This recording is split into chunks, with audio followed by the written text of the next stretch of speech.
आपने नाश्ता भी नहीं किया, बना दूं मैं? नहीं, भूख नहीं है। ठीक है।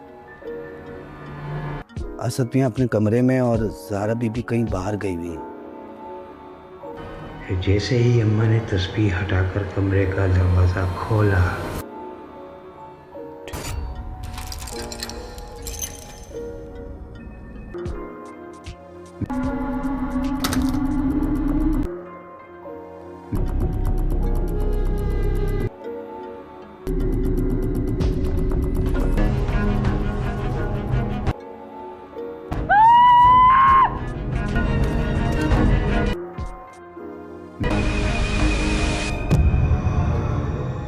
उन्हें दुनिया फ़ानी से रुखसत होना पड़ा।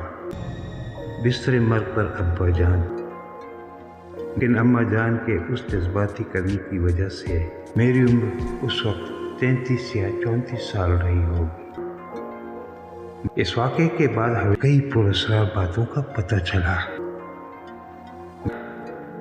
अम्मा जान के जाने के बाद अब्बा जान की जिम्मेदारी मेरी जिम्मेदारी थी।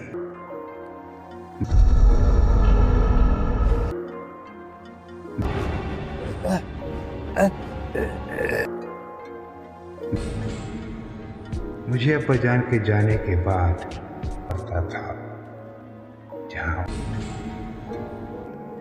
मुझे पता चला कि आज़र उनकी रूहें कैद करता रहा है। वो हमारे खानदान का जानी दुश्मन रहा है। पता था जहां। क्या कर रहे हैं आप चंगेज चाचा? खाना बना रहा हूँ भाई। इस तरह हर आइटम के ऊपर अगर आप फूंके मारते रहेंगे ना तो दोपहर का खाना रात तक बनेगा चंगेज चाचा। इस हर चीज पर पढ़ के इसलिए भूख रहा हूँ कि अगर जिन्नात खाने में इस सर मिलाने की कोशिश करे ना तो इन वजीफे की वजह से इस ज़ारा आ गई है।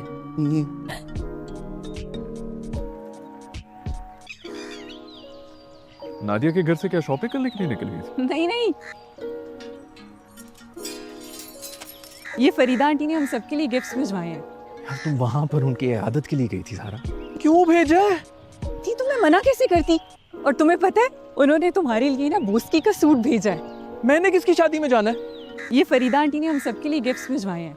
अच्छा तुम्हें पता है असद, वो दोनों बहुत प्यार से मिली। ये फरीदा आंटी ने हम सबके लिए गिफ्ट्स भिजवाए हैं। मैं भी ये सब कुछ तुम्हारे अब्बा की वसीयत पूरी करने के लिए कर रही हूँ।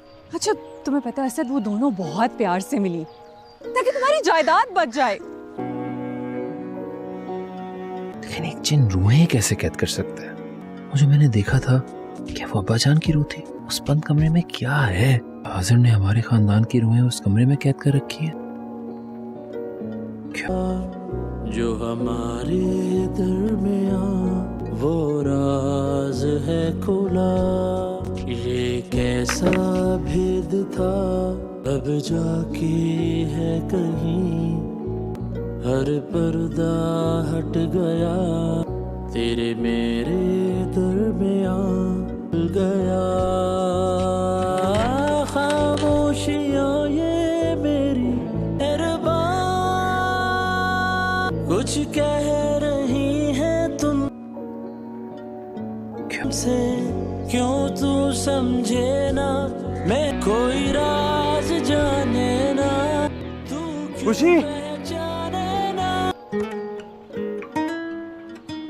मैं यहाँ हूँ। कहाँ हो? यहाँ।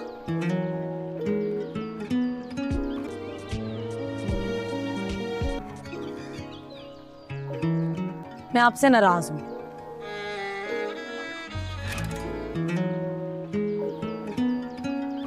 आपने इतने घंटों से मेरी खबर ही नहीं ली, आपको मेरा ख्याल तक नहीं आया। घर के कुछ मसाइल में उलझा हुआ हूँ। आपको मेरा ख्याल तक नहीं आया। किसी भी चीज का होश नहीं है। क्या बात है, उसे शेयर नहीं करेंगे? करूँगा, बहुत सी चीजें मुझे भी खुद क्लियर हो रही है। जब दिल हो तब बता दीजिएगा। ऐसी कोई बात नहीं है यार, ट्रस्ट है, लेकिन कभी कभी कोई बात ना जानना भी फायदेमंद होती है। हो सकता है मेरी बात सुनकर तुम परेशान हो जाओ। आप क्या कोई मुझे जिन भूत की बात बताने वाले हैं? नहीं, ये जिन भूत कहाँ से आ गए बीच में? मैं जिन भूत से नहीं डरती। भाई भाभी कहाँ हैं? अस्सलाम वालेकुम नाजरीन। ड्रामा सीरियल मोहरा की अगली किस्त जबरदस्त सरप्राइज और तगड़े ट्विस्ट से भरपूर होने वाली है। आज हम आपको इस ड्रामे के फिनाले की झलक दिखाने जा रहे हैं। साथ ही यह भी बताएंगे कि आने वाले एपिसोड्स में कहानी किस नए मोड़ पर पहुंचने वाली है। अब अगली कड़ी में आप देखेंगे कि अरमीन बेगम के साथ मिलकर अलीजे ऐसी चाल चलेगी कि सब दंग रह जाएंगे।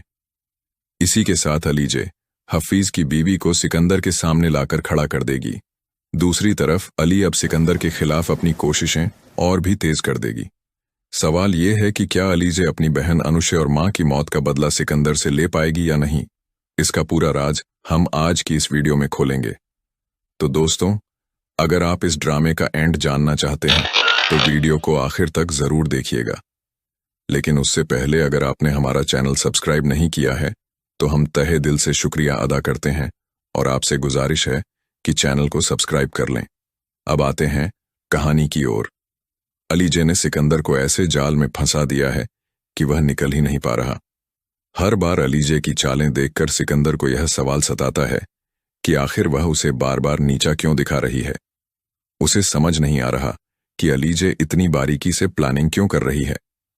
सिकंदर अच्छी तरह जानता है कि टेंडर में गड़बड़ी से लेकर अहम जानकारियां लीक करना, यह सब अलीजे की सोची समझी साजिश का हिस्सा है। स्काई लेदर के मामले में सिकंदर को फंसाने के बाद अलीजे ने उसे सजा से भी बचा लिया। असल में उसका मकसद सिर्फ सिकंदर की इज्जत मिट्टी में मिलाना था ताकि उसकी जगह अली आगे बढ़ सके। यही वजह है कि उसने शाहनवाज के जरिए यह पूरी गेम खेली और अब हालात ऐसे बन गए हैं कि अलीजे की असलियत अरमीन बेगम के सामने पूरी तरह उजागर हो चुकी है। उन्हें अब एक ठोस बहाना मिल गया है। ड्रामा सीरियल लाडली के आने वाले एपिसोड में दिखाया जाएगा कि दूसरी ओर लाडली कमरे में जाकर बिस्तर पर बैठ जाती है। उसी वक्त उमर मोबाइल में व्यस्त होता है। वह लाडली को देखकर कहता है, तुम यहां नहीं ठहर सकती। लाडली जैसे ही लेटने लगती है, अचानक रुक जाती है और धीमे स्वर में जवाब देती है, जी। उधर उसका भाई कह रहा होता है, कल मरियम भाभी की तबीयत बेहद खराब थी, फिर भी उन्होंने घर के सारे काम अकेले ही संभाले। यह बिल्कुल सही नहीं है। यह सुनकर उसकी मां तुरंत बोल उठती है, ये कौन है बेटा जो हमारे घर के फैसले करेगा, और क्या अब घर की सारी बातें तुम और तुम्हारी बीवी ही तय करेंगे। फिर उसकी मां तंज कसते हुए कहती है, हम तो यहां सिर्फ बैठे बैठे बुराइयां और ताने सुनने के लिए रह गए हैं। इन सारी बातों को उमर ध्यान से सुनता है, लेकिन इसके बाद वह एक शब्द तक नहीं बोलता। अस्सलाम वालेकुम दोस्तों, उम्मीद है कि आप सब बिल्कुल खैरियत से होंगे। रस्म वफा ड्रामे के शौकीन लोगों के लिए इस बार का नया एपिसोड और उसका प्रोमो काफी दिलचस्प साबित होने वाला है। प्रोमो में हमें यह नजर आता है कि सामा की सहेली अपनी वालिदा से कहती है, अम्मी जान, आज मैं दफ्तर नहीं जाऊंगी। इस पर उसकी मां नाराजगी के साथ जवाब देती है, तुम्हारे सर पर जो ओसामा का साया सवार है, मैं उसे जरूर उतार दूंगी। सामा की दोस्त गुस्से में पलटकर कहती है, अम्मी जान, मेरे सामने उसका नाम मत लीजिए। आज से मैंने कसम खा ली है कि ना मैं उसका नाम सुनूंगी और ना आप कभी उसका जिक्र करेंगी। उसकी वालिदा यह सुनकर हैरानी और परेशानी में पड़ जाती है। इसके बाद सीन बदलता है और कैमरा ओसामा के घर की तरफ जाता है। वहां हमें दिखाया जाता है कि ओसामा की मां का इंतकाल हो गया है। पूरे घर में मातम का माहौल छाया हुआ है और हर कोई अश्क बहा रहा है। ओसामा की बीवी भी रो रो कर बेहाल हो जाती है। यहीं पर इरम भी मौजूद होती है और वह आह भरते हुए कहती है, जो लोग इस फानी दुनिया से चले जाते हैं वो कभी वापस नहीं आते। ये बात सुनकर ओसामा के दिल को कुछ तसल्ली मिलती है, जैसे उसे अंदर से थोड़ी राहत महसूस हो। इसके बाद हमें इरम की मां दिखाई जाती है। वो अपनी बेटी से बड़े प्यार और नरमी से कहती है, बेटा, तुम्हें ओसामा से बहुत गहरी मोहब्बत थी, लेकिन अब वक्त बदल चुका है और तुम्हें हकीकत को कबूल करना होगा। सारा, चलो यहां से। संगीत, हमजा, मेरी बात सुनो। कहो, क्या तुम भी वही सोच रहे हो जो मैं सोच रही हूं? तुम क्या सोच रही हो? मुझे तो ऐसा लग रहा है कि हया का यहां हादी के साथ आना कुछ तो बताता है। अंजा, सारा, तुम कहना क्या चाहती हो? साफ साफ बोलो। मुझे लगा जैसे दोनों के बीच की दूरियां अब मिट गई हैं। क्या कहा तुमने? सच में? मुझे लगता है कि शायद अब हया भी हादी के साथ खुश रहना चाहती है। तो फिर तुमने अपनी जिंदगी के बारे में क्या सोचा? क्या सोच रखा है तुमने अपने बारे में? मुझसे शादी? क्या सोच रही हो तुम? मेरे सोचने या न सोचने से क्या फर्क पड़ता है? हुआ तो वही ना जो तकदीर ने तय किया था। संगीत, तो फिर ये सवाल ही बेमानी है। लेकिन मैंने तो बहुत कुछ सोचा था अपने लिए। सोचा था किसी अच्छी जगह हूरिया की शादी करूंगा, उसे रुखसत करूंगा ताकि वो अपने घर की हो जाए। फिर बाबा का इलाज कराऊंगा, उनकी बीमारी दूर करने की पूरी कोशिश करूंगा, एक बेटे का फर्ज निभाऊंगा। लेकिन देखो, जिंदगी ने मुझे कहां से कहां पहुंचा दिया। न मैं अच्छा बेटा बन सका, न ही इज्जतदार भाई, और न ही एक अच्छा शौहर। वो चला गया। तुम्हारा हीरो अब निकल चुका है। चलो पिया, मान लो या ना मानो, लेकिन उस लड़के में स्टाइल तो है। हाँ, हालांकि उन अंगरक्षकों की भीड़ देखकर तो मुझे वही रईस बिगड़ैल लड़का लगता है, लेकिन इतनी महंगी पेन किसी गरीब की तो हो ही नहीं सकती। अरे छोड़ो उसकी तारीफ करना, मैंने तो बस उसकी पेन लौटानी चाहिए थी, बस इतना ही। अब बात खत्म करो। तुम्हें सच में लगता है कि उसे याद भी है? उसके अंदाज नहीं देखे? मेरे हिसाब से तो ये पेन मुझे दे दो, मैं इसे यादगार के तौर पर रख लूंगी। जब मैं पीएचडी करके अपनी आत्मकथा लिखूंगी ना, तो इसमें इसका जिक्र जरूर होगा। सोचो, जब वो इसे पढ़ेगा तो कितना खुश होगा। हाँ बिल्कुल, जब तुम्हारी पीएचडी पूरी होगी और आत्मकथा छपेगी तब देखेंगे। लुबना, तुम्हारा दिमाग तो आजकल सच में बादलों में ही उड़ता रहता है। चलो अब, अगर यूनिवर्सिटी की बस छूट गई तो हमें ठसाठस भरी लोकल में जाना पड़ेगा। हाँ चलो, वैसे भी मुझे बाजार भी जाना है, घर का सामान लेना है रास्ते में। 27, 28, 29, 30 और 5 जोड़ो तो 35, कुल मिलाकर 3500। यही वो रकम है जो टोनी ने कल रात कैरम में हारी थी। इसे निपटाना ही होगा। भाई सनवल, पैसे यहां ही रख दूं? आप इतने खोए खोए क्यों हैं? सुबह से ही कहीं गुम से बैठे हैं? नहीं, कुछ नहीं। क्यों पूछ रही हो? तुम्हें कुछ चाहिए? देखो, वजह तो दो ही हो सकती है। या तो असलम का बर्ताव अब भी खटक रहा है, या फिर उसकी यादें सताने लगी हैं। असलम का रवैया तो मेरे लिए कभी मायने ही नहीं रखता, और जहां तक उसकी बात है, अब उसे याद करने की जरूरत ही नहीं, क्योंकि अब तो वो खुद मेरी याद बन चुकी है। वाह भाई, कमाल है, हमेशा की तरह लफ्जों से दिल छू लिया। लेकिन बताइए ना, क्या आपने फिर कभी उसे ढूंढने की कोशिश की? जुदाई तो सच में बहुत बेरहम चीज होती है। जैसे कहावत है, एकदम से खो दूं तो सहना मुश्किल, ए जाने वफा, धीरे धीरे तुझसे जुदा होता रहूं। इतना मायूस मत होइए भाई, आपकी उदासी हम सबको भी बोझिल कर देती है। हम सबकी उम्मीदें तो आप ही से जुड़ी हुई हैं। तुम सबने अपनी आस ऐसे पतंग से बांध रखी है जिसे कोई पहले ही काट चुका है मेरे दोस्तों। अच्छा, अब तुम जाओ, मैं आता हूं। बाकी नटखट कहाँ हैं? टोनी का हिसाब तो अभी बाकी है, सबको बुलाओ। जी भाई, अभी लाता हूं। दूर हट, तुझे पता भी है मैं कौन हूं। अगर तुझे जानना ही नहीं तो बताने का फायदा क्या? अरे, ये क्या हो रहा है? अस्सलाम वालेकुम नाजरीन। ड्रामा सीरियल सावम यार पिया की आने वाली किस्त बेहद दिलचस्प साबित होने जा रही है। इस एपिसोड में पिया यूनिवर्सिटी ज्वाइन करने वाली है, जहां उसका आमना सामना न सिर्फ अली यार से होगा, बल्कि एक फैन की खातिर पिया उसे सबके सामने नीचा दिखाने का इरादा भी रखती है। अब अली यार पिया के मासूम से चेहरे और उसके नटखट अंदाज में पूरी तरह खो जाएगा, और इसी पल उसका दिल पिया पर आ टिकेगा।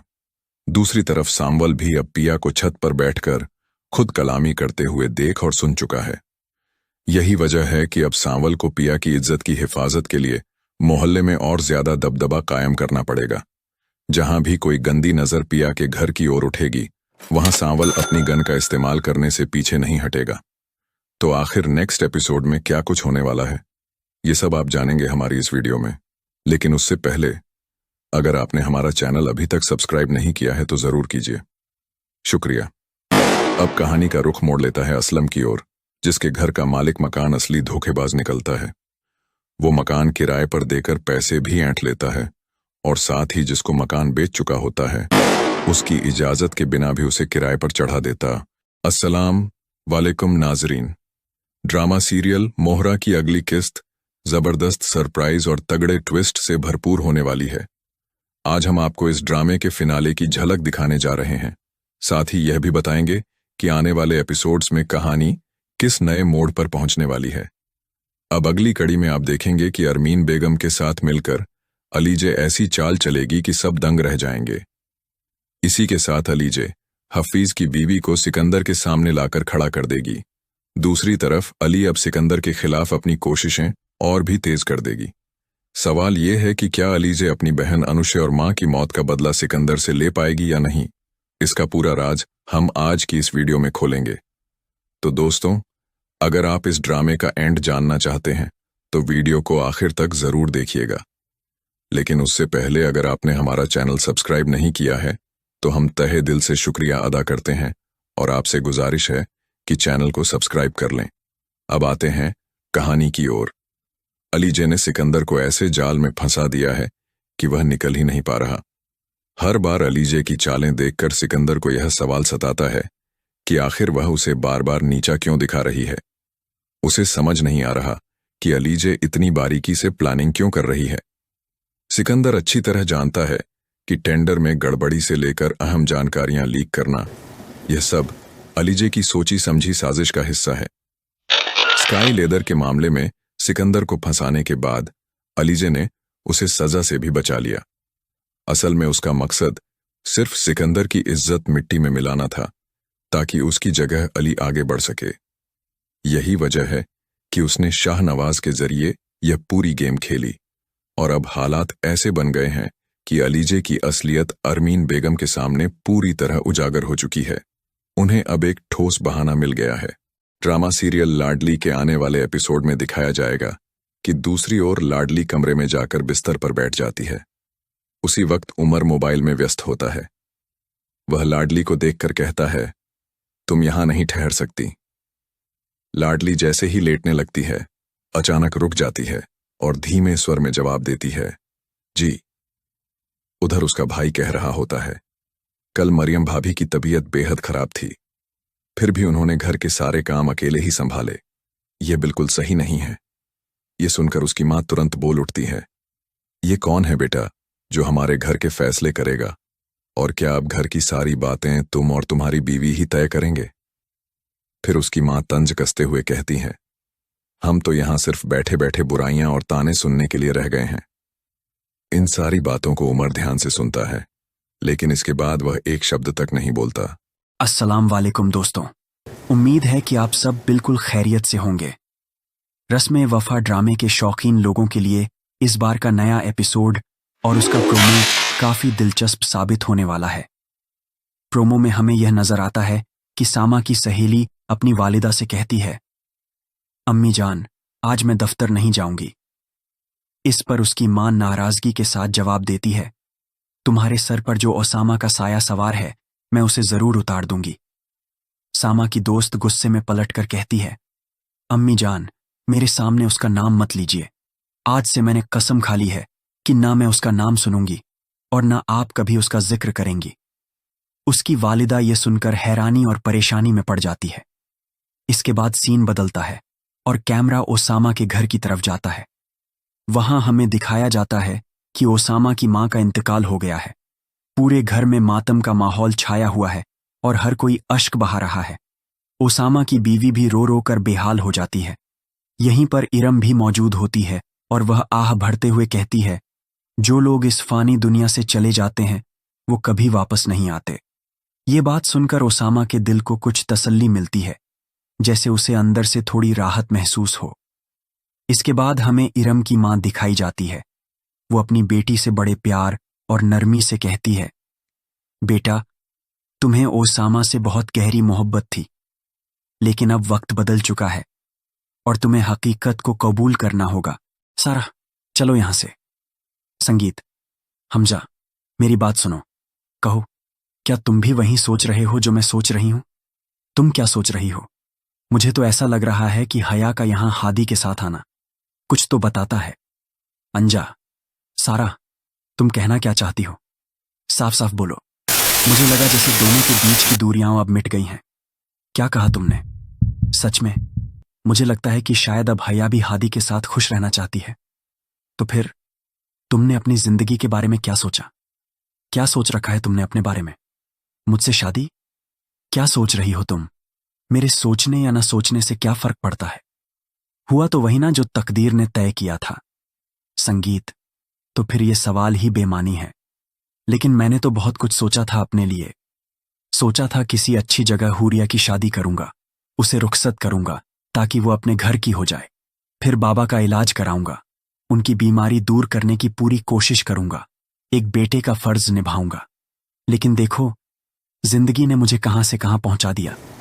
न मैं अच्छा बेटा बन सका, न ही इज्जतदार भाई, और न ही एक अच्छा शौहर। वो चला गया, तुम्हारा हीरो अब निकल चुका है। चलो पिया, मान लो या ना मानो, लेकिन उस लड़के में स्टाइल तो है। हाँ, हालांकि उन अंगरक्षकों की भीड़ देखकर तो मुझे वही रईस बिगड़ैल लड़का लगता है, लेकिन इतनी महंगी पेन किसी गरीब की तो हो ही नहीं सकती। अरे छोड़ो उसकी तारीफ करना, मैंने तो बस उसकी पेन लौटानी चाहिए थी, बस इतना ही। अब बात खत्म करो। तुम्हें सच में लगता है कि उसे याद भी है? उसके अंदाज नहीं देखे? मेरे हिसाब से तो ये पेन मुझे दे दो, मैं इसे यादगार के तौर पर रख लूंगी।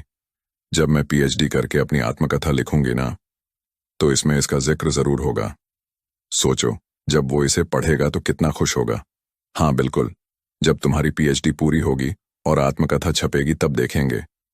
लुबना, तुम्हारा दिमाग तो आजकल सच में बादलों में ही उड़ता रहता है। चलो अब, अगर यूनिवर्सिटी की बस छूट गई तो हमें ठसाठस भरी लोकल में जाना पड़ेगा। हाँ चलो, वैसे भी मुझे बाजार भी जाना है, घर का सामान लेना है रास्ते में। 27, 28, 29, 30 और 5 जोड़ो तो 35, कुल मिलाकर 3500। यही वो रकम है जो टोनी ने कल रात कैरम में हारी थी। इसे निपटाना ही होगा। भाई सनवल, पैसे यहां ही रख दूं? आप इतने खोए खोए क्यों हैं? सुबह से ही कहीं गुम से बैठे हैं? नहीं, कुछ नहीं। क्यों पूछ रही हो? तुम्हें कुछ चाहिए? देखो, वजह तो 2 ही हो सकती है। या तो असलम का बर्ताव अब भी खटक रहा है, या फिर उसकी यादें सताने लगी हैं। असलम का रवैया तो मेरे लिए कभी मायने ही नहीं रखता, और जहां तक उसकी बात है, अब उसे याद करने की जरूरत ही नहीं, क्योंकि अब तो वो खुद मेरी याद बन चुकी है। वाह भाई, कमाल है, हमेशा की तरह लफ्जों से दिल छू लिया।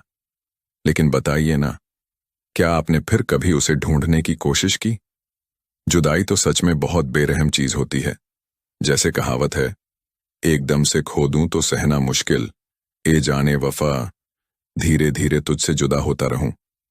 इतना मायूस मत होइए भाई, आपकी उदासी हम सबको भी बोझिल कर देती है। हम सबकी उम्मीदें तो आप ही से जुड़ी हुई हैं। तुम सबने अपनी आस ऐसे पतंग से बांध रखी है जिसे कोई पहले ही काट चुका है मेरे दोस्तों। अच्छा, अब तुम जाओ, मैं आता हूं। बाकी नटखट कहाँ है? टोनी का हिसाब तो अभी बाकी है, सबको बुलाओ। जी भाई, अभी लाता हूं। दूर हट, तुझे पता भी है मैं कौन हूं। अगर तुझे जानना ही नहीं तो बताने का फायदा क्या? अरे, ये क्या हो रहा है? अस्सलाम वालेकुम नाजरीन। ड्रामा सीरियल सावम यार पिया की आने वाली किस्त बेहद दिलचस्प साबित होने जा रही है।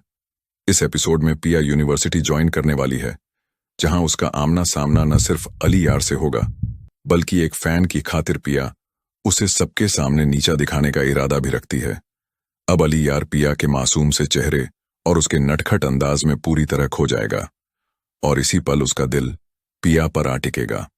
दूसरी तरफ सांवल भी अब पिया को छत पर बैठकर खुद कलामी करते हुए देख और सुन चुका है।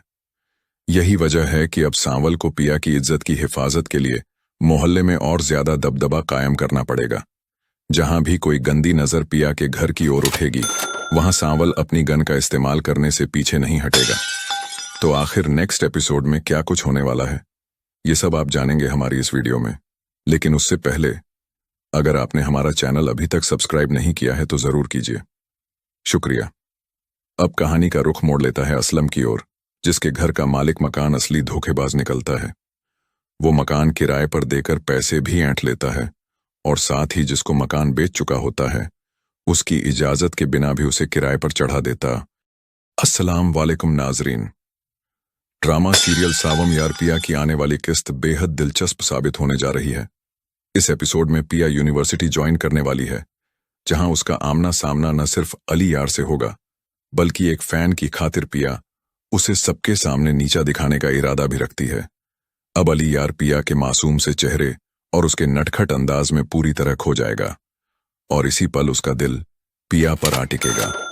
दूसरी तरफ सांवल भी अब पिया को छत पर बैठकर खुद कलामी करते हुए देख और सुन चुका है। यही वजह है कि अब सांवल को पिया की इज्जत की हिफाजत के लिए मोहल्ले में और ज्यादा दबदबा कायम करना पड़ेगा। जहां भी कोई गंदी नजर पिया के घर की ओर उठेगी, वहां सांवल अपनी गन का इस्तेमाल करने से पीछे नहीं हटेगा। तो आखिर नेक्स्ट एपिसोड में क्या कुछ होने वाला है, ये सब आप जानेंगे हमारी इस वीडियो में। लेकिन उससे पहले अगर आपने हमारा चैनल अभी तक सब्सक्राइब नहीं किया है तो जरूर कीजिए। शुक्रिया। अब कहानी का रुख मोड़ लेता है असलम की ओर, जिसके घर का मालिक मकान असली धोखेबाज निकलता है। वो मकान किराए पर देकर पैसे भी ऐंठ लेता है और साथ ही जिसको मकान बेच चुका होता है उसकी इजाजत के बिना भी उसे किराए पर चढ़ा देता। ड्रामा सीरियल लाडली के आने वाले एपिसोड में दिखाया जाएगा कि दूसरी ओर लाडली कमरे में जाकर बिस्तर पर बैठ जाती है। उसी वक्त उमर मोबाइल में व्यस्त होता है। वह लाडली को देखकर कहता है, तुम यहां नहीं ठहर सकती। लाडली जैसे ही लेटने लगती है, अचानक रुक जाती है और धीमे स्वर में जवाब देती है, जी। उधर उसका भाई कह रहा होता है, कल मरियम भाभी की तबीयत बेहद खराब थी, फिर भी उन्होंने घर के सारे काम अकेले ही संभाले। ये बिल्कुल सही नहीं है। ये सुनकर उसकी मां तुरंत बोल उठती है, ये कौन है बेटा जो हमारे घर के फैसले करेगा? और क्या अब घर की सारी बातें तुम और तुम्हारी बीवी ही तय करेंगे? फिर उसकी मां तंज कसते हुए कहती है, हम तो यहां सिर्फ बैठे बैठे बुराइयां और ताने सुनने के लिए रह गए हैं। इन सारी बातों को उमर ध्यान से सुनता है, लेकिन इसके बाद वह एक शब्द तक नहीं बोलता। अस्सलाम वालेकुम नाजरीन। ड्रामा सीरियल मोहरा की अगली किस्त जबरदस्त सरप्राइज और तगड़े ट्विस्ट से भरपूर होने वाली है। आज हम आपको इस ड्रामे के फिनाले की झलक दिखाने जा रहे हैं। साथ ही यह भी बताएंगे कि आने वाले एपिसोड्स में कहानी किस नए मोड़ पर पहुंचने वाली है। अब अगली कड़ी में आप देखेंगे कि अरमीन बेगम के साथ मिलकर अलीजे ऐसी चाल चलेगी कि सब दंग रह जाएंगे। इसी के साथ अलीजे हफीज की बीवी को सिकंदर के सामने लाकर खड़ा कर देगी। दूसरी तरफ अली अब सिकंदर के खिलाफ अपनी कोशिशें और भी तेज कर देगी। सवाल यह है कि क्या अलीजे अपनी बहन अनुशे और मां की मौत का बदला सिकंदर से ले पाएगी या नहीं। इसका पूरा राज हम आज की इस वीडियो में खोलेंगे। तो दोस्तों, अगर आप इस ड्रामे का एंड जानना चाहते हैं तो वीडियो को आखिर तक जरूर देखिएगा।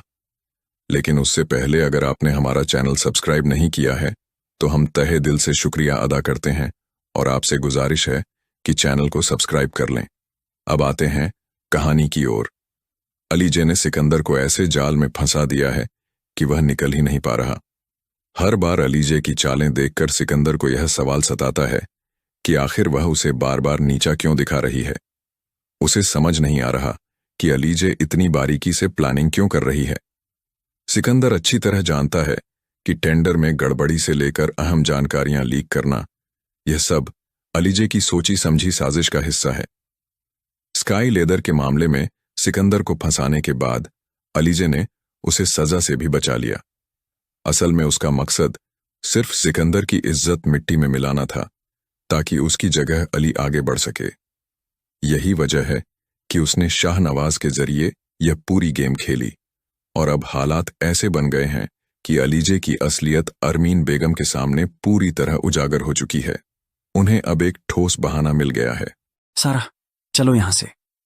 संगीत, हमजा, मेरी बात सुनो। कहो, क्या तुम भी वही सोच रहे हो जो मैं सोच रही हूं? तुम क्या सोच रही हो? मुझे तो ऐसा लग रहा है कि हया का यहां हादी के साथ आना कुछ तो बताता है। अंजा, सारा, तुम कहना क्या चाहती हो? साफ साफ बोलो। मुझे लगा जैसे दोनों के बीच की दूरियां अब मिट गई हैं। क्या कहा तुमने? सच में? मुझे लगता है कि शायद अब हया भी हादी के साथ खुश रहना चाहती है। तो फिर तुमने अपनी जिंदगी के बारे में क्या सोचा? क्या सोच रखा है तुमने अपने बारे में? मुझसे शादी? क्या सोच रही हो तुम? मेरे सोचने या ना सोचने से क्या फर्क पड़ता है? हुआ तो वही ना जो तकदीर ने तय किया था। संगीत, तो फिर ये सवाल ही बेमानी है। लेकिन मैंने तो बहुत कुछ सोचा था अपने लिए। सोचा था किसी अच्छी जगह हूरिया की शादी करूंगा, उसे रुखसत करूंगा ताकि वो अपने घर की हो जाए। फिर बाबा का इलाज कराऊंगा, उनकी बीमारी दूर करने की पूरी कोशिश करूंगा, एक बेटे का फर्ज निभाऊंगा। लेकिन देखो, जिंदगी ने मुझे कहां से कहां पहुंचा दिया। न मैं अच्छा बेटा बन सका, न ही इज्जतदार भाई, और न ही एक अच्छा शौहर। वो चला गया, तुम्हारा हीरो अब निकल चुका है। चलो पिया, मान लो या ना मानो, लेकिन उस लड़के में स्टाइल तो है। हाँ, हालांकि उन अंगरक्षकों की भीड़ देखकर तो मुझे वही रईस बिगड़ैल लड़का लगता है, लेकिन इतनी महंगी पेन किसी गरीब की तो हो ही नहीं सकती। अरे छोड़ो उसकी तारीफ करना, मैंने तो बस उसकी पेन लौटानी चाहिए थी, बस इतना ही। अब बात खत्म करो। तुम्हें सच में लगता है कि उसे याद भी है? उसके अंदाज नहीं देखे? मेरे हिसाब से तो ये पेन मुझे दे दो, मैं इसे यादगार के तौर पर रख लूंगी। जब मैं पीएचडी करके अपनी आत्मकथा लिखूंगी ना, तो इसमें इसका जिक्र जरूर होगा। सोचो, जब वो इसे पढ़ेगा तो कितना खुश होगा। हाँ बिल्कुल, जब तुम्हारी पीएचडी पूरी होगी और आत्मकथा छपेगी तब देखेंगे। लुबना, तुम्हारा दिमाग तो आजकल सच में बादलों में ही उड़ता रहता है। चलो अब, अगर यूनिवर्सिटी की बस छूट गई तो हमें ठसाठस भरी लोकल में जाना पड़ेगा। हाँ चलो, वैसे भी मुझे बाजार भी जाना है, घर का सामान लेना है रास्ते में।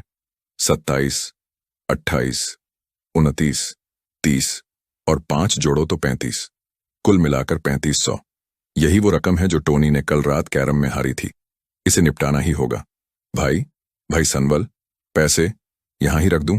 आप इतने खोए खोए क्यों हैं? सुबह से ही कहीं गुम से बैठे हैं। नहीं, कुछ नहीं। क्यों पूछ रही हो? तुम्हें कुछ चाहिए? देखो, वजह तो 2 ही हो सकती है। या तो असलम का बर्ताव अब भी खटक रहा है, या फिर उसकी यादें सताने लगी हैं। असलम का रवैया तो मेरे लिए कभी मायने ही नहीं रखता, और जहां तक उसकी बात है, अब उसे याद करने की जरूरत ही नहीं, क्योंकि अब तो वो खुद मेरी याद बन चुकी है। वाह भाई, कमाल है, हमेशा की तरह लफ्जों से दिल छू लिया। लेकिन बताइए ना, क्या आपने फिर कभी उसे ढूंढने की कोशिश की? जुदाई तो सच में बहुत बेरहम चीज होती है। जैसे कहावत है, एकदम से खो दूं तो सहना मुश्किल, ए जाने वफा, धीरे धीरे तुझसे जुदा होता रहूं।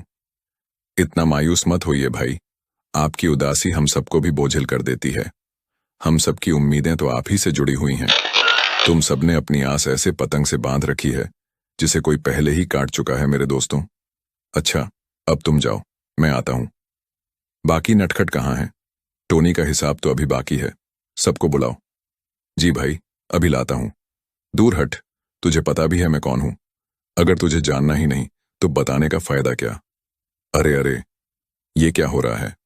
ड्रामा सीरियल मोहरा की अगली किस्त जबरदस्त सरप्राइज और तगड़े ट्विस्ट से भरपूर होने वाली है। आज हम आपको इस ड्रामे के फिनाले की झलक दिखाने जा रहे हैं। साथ ही यह भी बताएंगे कि आने वाले एपिसोड्स में कहानी किस नए मोड़ पर पहुंचने वाली है।